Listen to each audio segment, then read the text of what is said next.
Yo, what's good people, it's Cactus back again with another tutorial, and in today's video I'm going to be showing you how to make a Sheff G type beat. I haven't got my camera on today just because I've had to send it back to get a replacement. I don't know how long it's going to be, hopefully it's going to be within the next week or so, but I still wanted to put content out for you guys. It just means that you're not going to be able to see my teeth for at least a week, but my face will be back on here soon. So yeah, the vibe that I want to go for today is something like No Suburban 2, his latest track Proud of Me, maybe Moody, just something that's quite catchy, bouncy, and real simple. One thing that I've noticed with the beats that he uses, there's not a lot going on. If you listen to his tracks, it's real simple. Sometimes there isn't even a hi-hat. It's just all about the bounce and his flow. So he wants his voice to be the most present thing in the track. So that's what we're going to think about today. So don't be expecting no crazy transitions, no fast moving hi-hat patterns. I'm just going to keep it real simple and try and catch a sick bounce. For the instrument, we're going to start with a piano. I'm going to use Analog Lab, and I've just got the Japanese concept preset. His producer for most of these beats is someone called Great John. So shout out to Great John. He's a sick producer. He's brought a whole new vibe to the drill scene.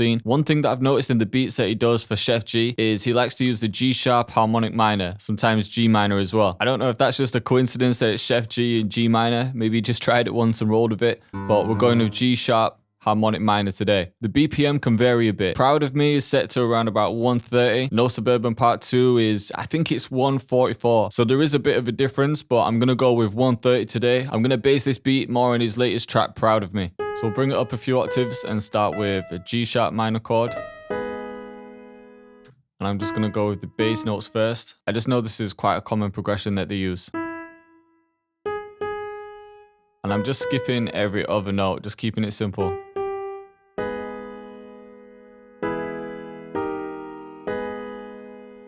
So we're getting a bounce already. I'm just gonna add to these chords.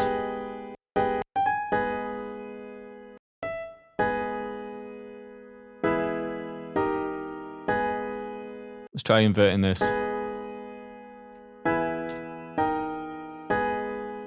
Quite like that. But to switch up the vibe, let's try something else. I'm just holding shift and right clicking, and that deletes the shortest end. And if you want another note that size, just click the last one you used and the next note will be the same size. And then I'm going to hold Alt and click and just bring some of these notes out just to strum it. You can do it a different way. I'm just doing it manually.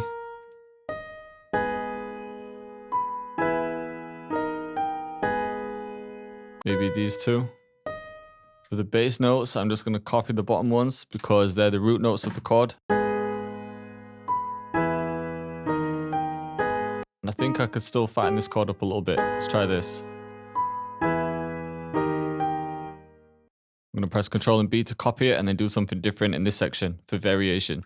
So maybe chop this. Maybe here instead. So like that, maybe one more note here. So it's getting quite bouncy, which I like. Next thing to do is randomize the velocity. So I'm just gonna bring this down a little bit. There we go. Now for the counter melody, what I've done is I've copied the exact same chords that I had before, pasted it into a new preset, which is bellish chords, and it sounds like this. But I don't want it to play at the exact same time. What I'm going to do here is press Ctrl and A and then Alt and A. So when you open the arpeggiator, this is what the normal one would sound like. It's quite basic, quite boring. You could try flip or alternate. I like this one.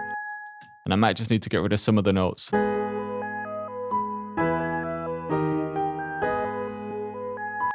And instead of this section, I'm going to copy this one across. I prefer the sound of this one. Can maybe get rid of some more notes just to leave some space. I'll maybe bring this one back up here.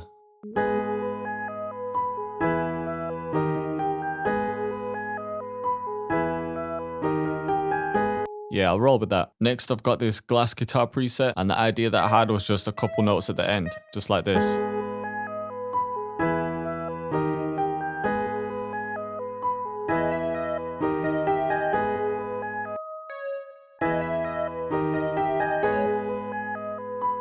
Yeah, so that's not going to play all the time. That's going to be after every 8 bars or something. I'll see when I start arranging it. Last thing I want to add is this guitar preset. And again, this is just another instrument that I'm going to use in some parts of the track. I just want a few things in there so I can swap them around. This is the idea that I had, just real simple.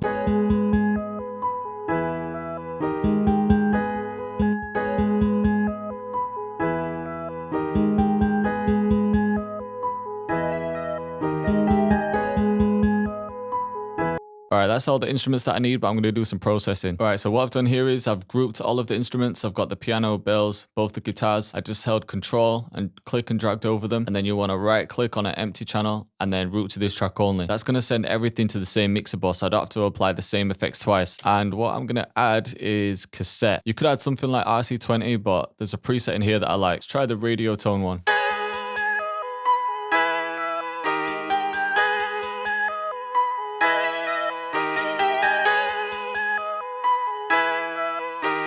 Think around about there. Let's try some reverb too.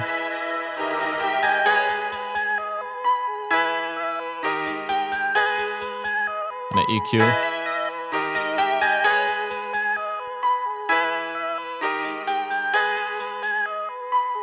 Maybe a few of the highs.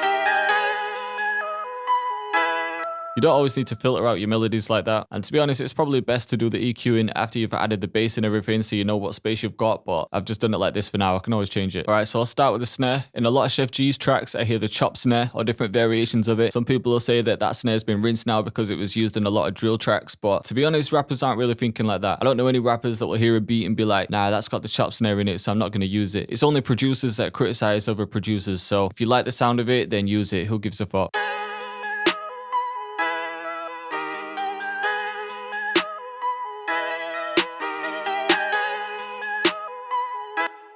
You know what, one more thing I'm going to add is halftime to the piano. Just a layer underneath it, just to add some low end.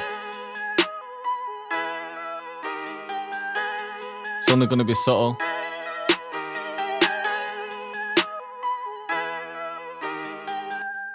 And I'll double up these melodies just so I can add variation with the drums. I'm going to dive straight into the 808 now. And one thing, again, with Sheff G type beats, the 808s aren't too crazy. It's all about the bounce. It's not like UK drill where you go crazy with the slides. It's all about the bounce. It's maybe something like this. But I just want to do subtle changes to keep it interesting. So I'm going to duplicate that note, make this one a slide, turn this one all the way down, and then just drag it back over itself. And it's basically going to slide into itself real quick.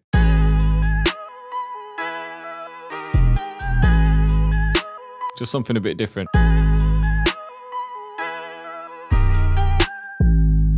Actually, I'll bring that one forward and maybe a slide note up here. Up a full octave.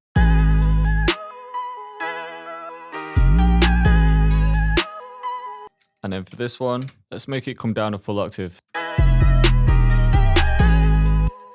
Maybe bring that up.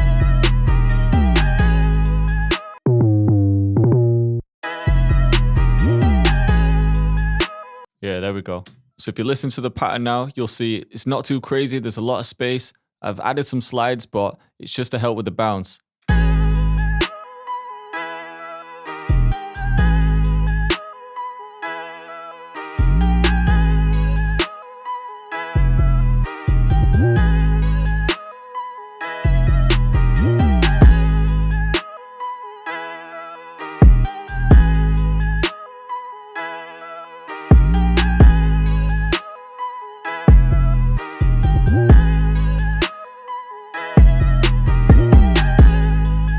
I think I do want the roll in there.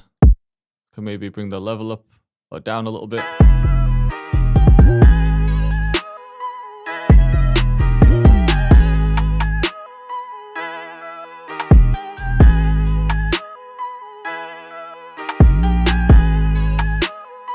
I might just repeat that same pattern.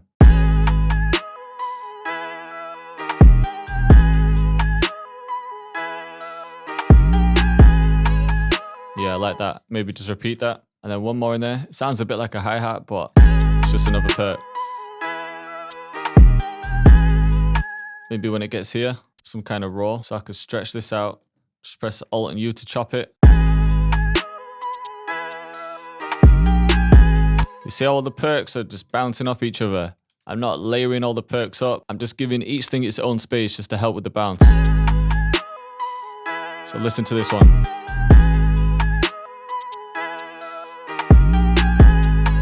We're all just riding into each other.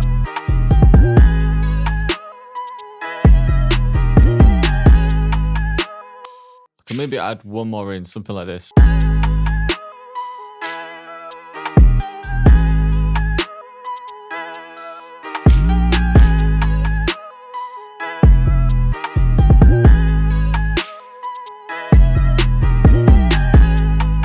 simple again.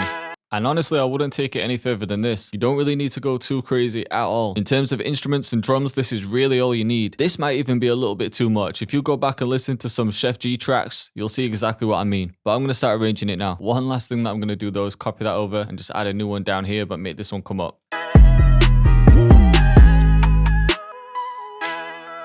There we go. Alright, so for the arrangement, I'm going to split this by channel, bring everything in, and I'm just going to copy that out a few times. I'm going to keep it 8-bar intro. I'm going to try and let's bring both the melodies down an octave, just for some variation. And then maybe just before the drop, I can have a couple 808s in there. So yeah, it can drop down a full octave there, and just one note here like this.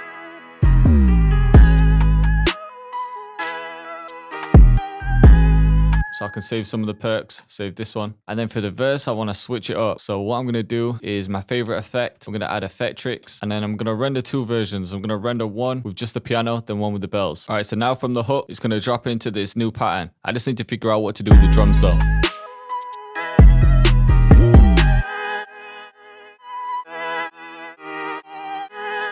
I might keep it like this for a bit.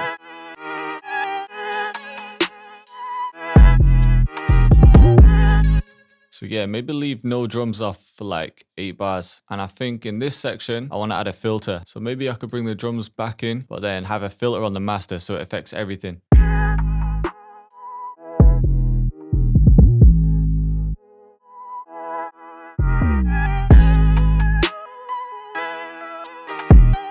Yeah, I'm kind of feeling that.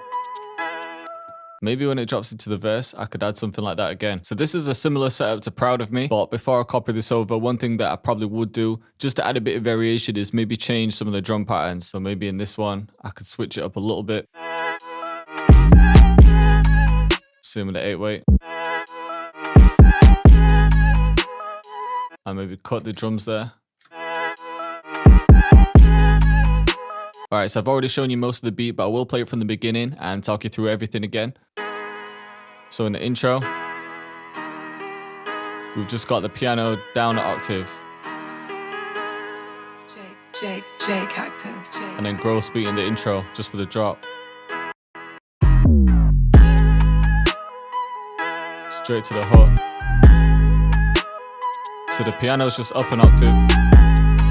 I've just saved some of the perks for the second part of the hook.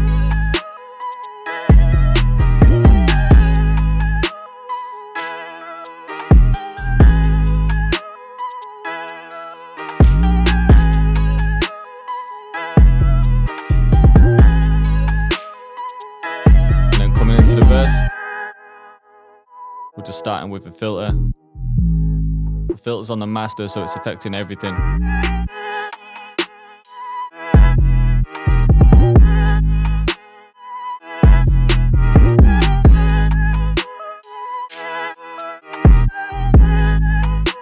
And then the change of 808s. And you know what, in that section, because we've rendered this out, I might even change it. And I'm just going to cut these, copy this bit.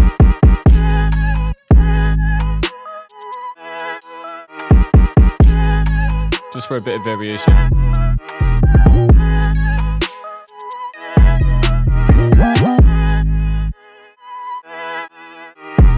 Do that for the second verse too. So the end of the hook, we just got Love Filter coming back in. And gross beat.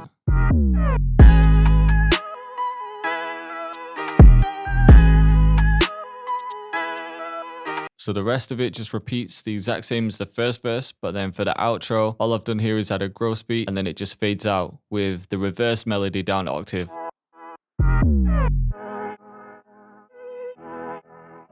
This just fades out here. So yeah, I hope you liked the video. Sorry I didn't have the camera with me. Hopefully that's back next week, but if not, I'll continue to do videos like this. And as you can see, Sheff G type beats, they don't need to be too complicated. Even this one might have had a few too many things in there. Go back and listen to his beats and you'll see how simple they are, but I think that he could flow over this easy. So once again, thanks for watching and I'll see you next time.